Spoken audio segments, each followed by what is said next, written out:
जीवन में हरियाली आती है जब संत की कृपा होती है। संत समय में नहीं बांधता है, अपने भक्त को भाव से बांध लेता है, भाव से बंधना सिखा देता है। जैसे सूर्य के आगे बादल आ गए तो सूर्य छिप गया थोड़ी देर के लिए, लेकिन थोड़ी देर में सूर्य वापस प्रकाश फैला देता है। उसी तरह से प्राणी का जीवन है। जब प्राणी सद्गुरु देव का आश्रय ले लेता है, किसी दुनिया का आश्रय नहीं, सद्गुरु देव का, तो वो समझ पाता है, देख पाता है कि मेरे जीवन में भी अभाव है, वो एकदम आच्छादित हो रहे हैं, ढक रखा है मेरे स्वरूप को, मेरे गुणों को, मेरी अच्छाई को, मेरी आत्मा को। जो मृत भाव है, यानी जिसके अंदर का प्यार मर गया, अच्छाई मर गई, दया मर गई, शक्तिहीन हो गया, अंधकार छा गया, आच्छादित रखता है सारा। लेकिन सद्गुरु के का जब आश्रय लेता है,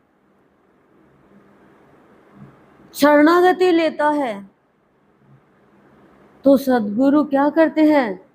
इन सब बुराई को खत्म कर देते हैं और भावों से आच्छादित कर देते हैं भक्त को, और बहना सिखा देते हैं नदी के जैसे। जैसे भाव का बहाव नदी के जैसे हो जाता है अपने भक्त का, और वह भक्त फिर देख पाता है, भक्त को दुनिया देख पाती है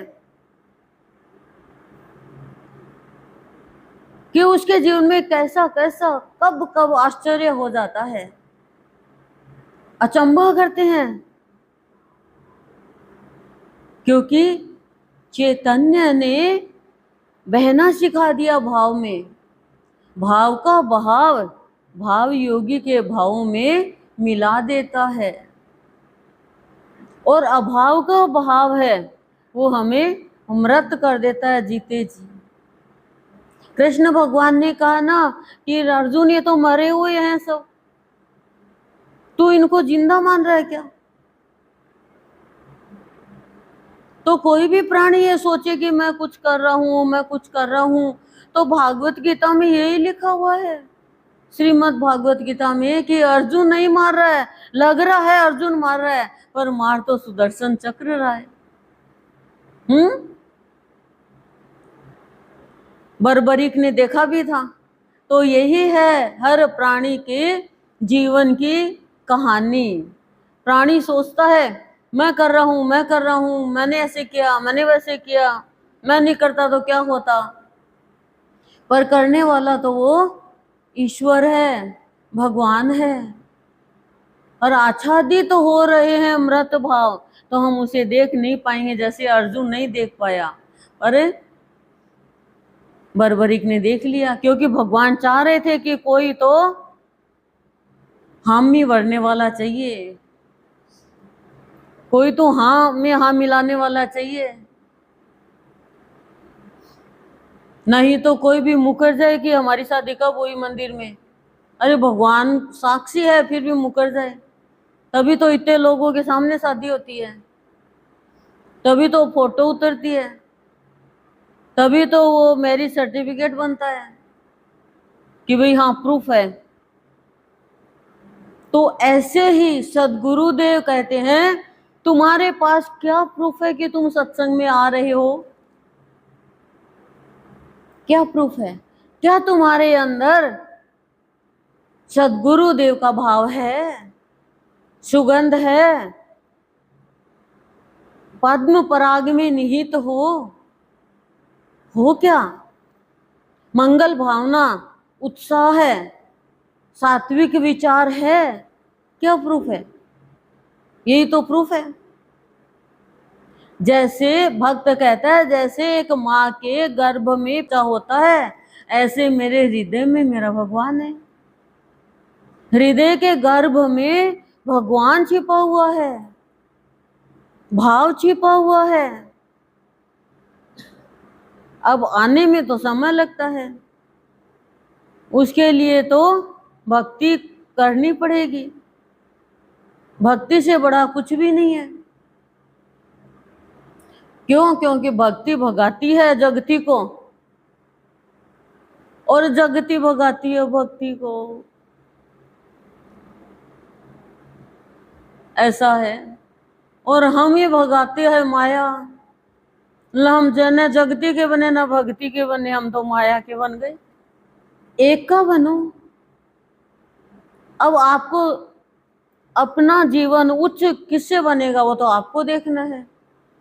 आपको शकुनी का बनना है तो शकुनी का बनो, और आपको भगवान कृष्ण का बनना तो भगवान कृष्ण का बनो। वो तो आपके ऊपर निर्भर है भाई। आपको जिसकी शरण लेनी है ले लो। देखना तो आपको है कि मुझे विकारों से लड़ना तो नहीं आता, लेकिन इनसे रक्षा कौन करेगा, इन दुनिया वालों से रक्षा कौन करेगा, मृत्यु से रक्षा कौन करेगा, अमरता का भाव कौन देगा? जिसने प्राप्त किया है वही तो प्राप्त कराएगा ना।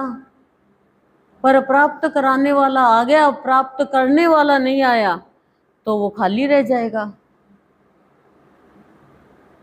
भगवान कह रहे हैं कुछ पाने के लिए अपना अहंकार गिराना पड़ता है ना भाई। भगवान पाना तो है पर अहंकार नहीं गिराएंगे तो भगवान कह रहे हैं ठीक है, मिला हुआ वो अहंकार दुरुपयोग करवा देगा, वो तो तुझे छोड़ना ही पड़ेगा। तब प्राणी सदा प्रसन्नता में रहता है, खुशियों की मिठाई खाता है, सबको खिलाता है, प्यार में बहता है, और अपने जीवन का रिश्ता भगवान से जोड़ता है। और एक बात याद रखता है कि ये तो सब यहीं मिले हुए हैं खाली। अब गेस्ट रूम में जाएं, गेस्ट हाउस में जाएं, धर्मशाला में जाएं, किसी के मेहमान बन के जाएं, तो हम ये कहेंगे क्या कि ये हमारे अपने यही सदा के लिए रह जाएंगे, हमें छोड़ के जाना पड़ेगा। उसी तरह से ये संसार है, ये हमने अपना मान लिया, ये घर अपना मान लिया, ये सब अपने मान लिए, और ये तो एक सपना है खाली। सपने में हंसते हैं, सपने में रोते हैं, सपने में बच्चे हो जाते हैं, सपने में लड़ाई झगड़ा हो जाता है, सपने में शादी हो जाती है, सपने में मर जाते हैं, सपने में गाड़ी में भाग रहे हैं, सपने में हवाई जहाज में उड़ रहे हैं, कल्पना कर लो। लेकिन जब जा गए, अरे अरे गिरूंगी गिरूंगी, अरे तू कहाँ गिरी? चारपाई पे। क्या हुआ? सपना देखा। तो जीवन सपने के जैसे ही है। रात को सोते हैं, दिन का पता नहीं है उठेंगे कि नहीं उठेंगे। स्वस्थ इंसान को कोई ये नहीं कहता ये मरेगा क्या, बीमार होती मरेगी के, मरेगी के, तुरंत कह देंगे। स्वस्थ को कोई नहीं कहेगा मरेगी क्या, लेकिन इसके ऊपर तो किसी का जोर नहीं है, चाहे स्वस्थ हो अस्वस्थ रह जाएगा, स्वस्थ चला जाएगा। ये तो हमारी उम्र भगवान ने लिख दी उतनी है। लेकिन उम्र का ज्यादा उम्र पाकर किया क्या हमने? क्या किया हमने? आच्छादित हो गए खाली स्थूल से ही, बुराई से ही। देखो, जो भी सद्गुरु का आश्रय लेता है, सद्गुरु की शरण ग्रहण करता है, सद्गुरु उसकी रक्षा करते हैं। बुरी आदत से, विकारों से, असत्य से, माया से, दुनिया से, कुसंग से, पाप कर्म से,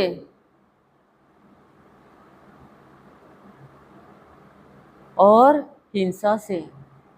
जितने भी अपराध किए हैं सदगुरु की शरण में आने के बाद में सदगुरु रक्षा करते हैं और उनका तोड़ भी बताते हैं कि जो हो गया सो हो गया, अब तेरे से मैं कुछ नहीं होने दूंगा। क्यों? क्योंकि तूने मेरा आश्रय लिया है, तू मेरी शरण में आ गया। अब उन सब बुराई को कम करना, खत्म करना, बुराई से बचाना मेरा काम है। अब मेरा भाव आच्छादित हो जाएगा, बुराई आच्छादित नहीं रहेगी। अब तू स्वयं को देख पाएगा, तभी तो प्रसन्न रह पाएंगे। इसी कारण गुरुदेव कहते हैं बच्चे मेरे, तू प्रसन्न नहीं रह सकता क्योंकि तेरे अंदर बुराई आच्छादित हो गई, आवरण आ गया, मतलब ढक गया। तू सूर्य है एक, लेकिन तू तो कोयला बन के रह गया। जहां भी जाता है कालस लगाया था किसी न किसी की।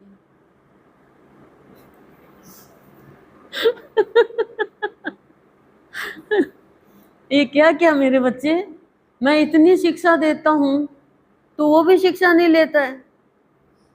इतनी बदमाशी अच्छी नहीं है बच्चे। बदमाश होगा तो वो चांटा लगा दूंगा तो, पर मेरे चांटे पे आवाज नहीं होगी, दर्द होगा खाली। वो दर्द क्या है? वो फल है, वो फल है। सेब का फल नहीं है, आम का फल नहीं है, कर्म का फल है। तो सोचना तो हमें है, शरण किसके लिए है, किसका आश्रय लिया है। सदगुरु की शरण तो खुशियां खुशियां देती है। हर कदम पर भक्त के कमल के फूल के जैसी पवित्रता, सुगंध, मिठास ये भर देते हैं। वो व्यवहार करता ही नहीं किसी से, सदव्यवहार करता है, शुद्ध व्यवहार करता है, व्यवहार नहीं करता वो। और लोग उसे व्यवहार में खींचना भी चाहे तो फिर वो उससे व्यवहार करना, सदव्यवहार करना भी छोड़ देता है कि इसको अभी पता नहीं है, पता चलेगा तब देख लेंगे।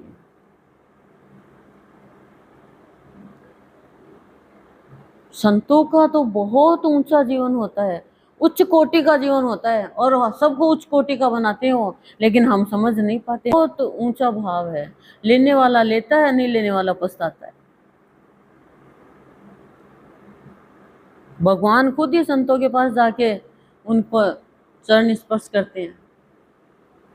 राम जी को देख लो, श्री कृष्ण को देख लो। गुरु से बड़ा ना कोई जगत में, गुरु से बड़ा ना कोई। गुरु गोविंद दोनों खड़े, काके लागो पाए, बलिहारी गुरु आपनो गोविंद दियो बड़ा। गुरु गोविंद में कौन बड़ा? बोले गुरु। बोले क्यों? बोले गुरु गोविंद से मिलाए। करा नहीं, ये तो पुरानी बात हो गई, गुरु तो गोविंद ही बनाए, वो तो गोविंद ही बना देता है।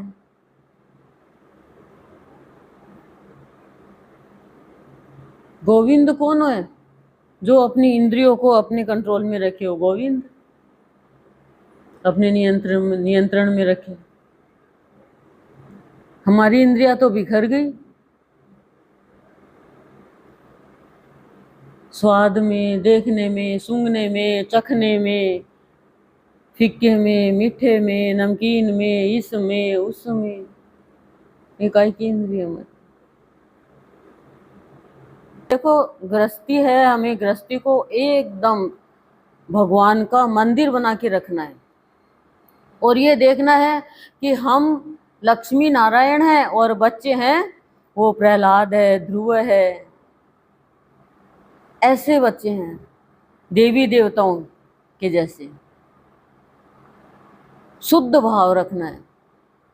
तो संत जो होते हैं ना, वो उनकी शरण ग्रहण करने पर अशुद्ध भाव खत्म होते हैं, आने ही नहीं देते हैं। विषय, वासना, कामना सब गुरुदेव है, उनसे रक्षा करते हैं हमारी, कि आ गई बच्चे के दुर्भावना तो आने नहीं देते हो, क्योंकि संत की शरण में है।